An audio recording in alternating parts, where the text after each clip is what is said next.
Bakit hindi ka gumagalaw? Iniwan mo na ba ang laban? Anong ibig sabihin nito? Bakit hindi ka lumalaban pabalik? Noong una tayong nagkita, sinabi mo sa akin ito, isa kang walang talong halimaw na sumasagisag sa lakas ng mga insekto. Ang pinakahahangad ko ay ang tunay na lakas ng insekto.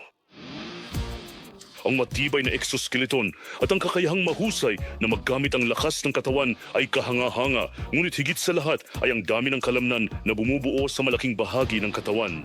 Bukod pa rito, ang mga kalamnan na iyon ay hindi madaling mapagod at kayang tiisin ang mahabang oras ng aktibidad. Iyan ang aking ideal na anyo. Nangunguna ang halimaw at habang labis akong nadismaya, nais kong maranasan ito ang kapangyarihan na tinatawag na Mushikami, ang bilis. Ang nakakatakot na lakas na iyon, ngunit ito ay mas mababa sa inaasahan kaysa sa inaasahan. Sa totoo lang, ikaw, bilang isang insekto na halimaw, hindi ka naman kumikinang sa itim. Nakakabigo. Ano?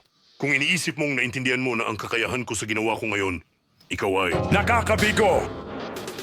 Ang katawan na ito ay hindi higit pa sa mga kalamnan na lumaki. Pero kahit pa paano mas mahusay ito kaysa sa'yo, o Diyos ng mga insekto!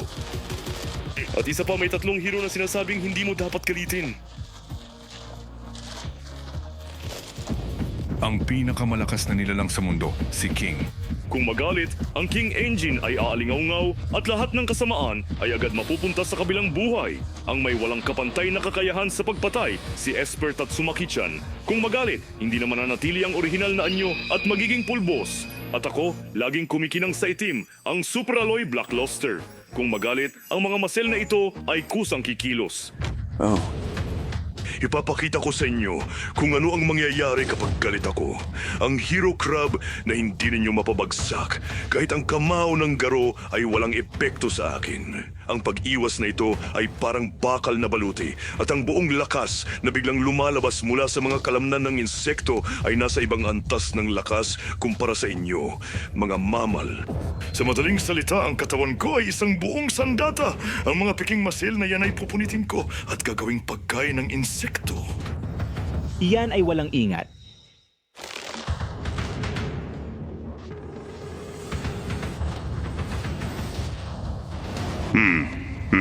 Madurog ka na. Sinabi ko na, di ba? Walang takot. Paano masusugatan ang katawan na ito? Kahit ako mismo ay hindi ko alam.